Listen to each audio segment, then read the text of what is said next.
Le parc naturel régional de Lorraine organisait ce matin une sortie avec des familles pour aider à la migration des amphibiens, une opération de sauvetage des crapauds, grenouilles et autres salamandres, suivie par Lodoïs Gravel et Frédéric Madier.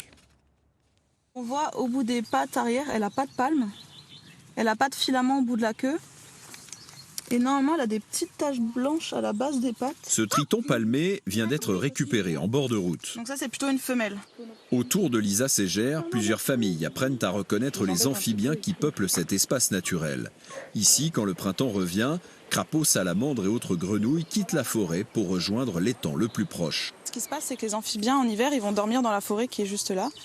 Et au printemps, ils vont se réveiller et leur première envie, c'est d'aller se reproduire. Et pour se reproduire, il faut qu'il y ait de l'eau. Donc là, derrière nous, on a un étang. Et c'est là qu'ils vont aller se reproduire. Donc pour traverser de la forêt jusqu'à l'étang, il y a une route au milieu. Et en fait, les amphibiens ils se font souvent écraser sur la route. Pour limiter la mortalité, le parc naturel régional a fait installer des panneaux en bord de route. Des filets empêchent les amphibiens de traverser directement. Des seaux enterrés permettent de les récupérer lorsqu'ils migrent au printemps.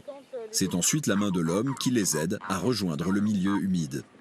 Alors j'ai trouvé un triton qui s'appelle normalement un triton crété. Ça c'est un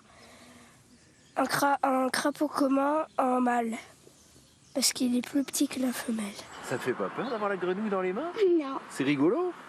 Elle est mignonne. Au printemps, ce sont des milliers d'amphibiens qui quittent la forêt pour rejoindre l'étang. Si vous aussi vous souhaitez aider à préserver ces espèces, vous pouvez vous porter volontaire auprès du parc naturel régional de Lorraine.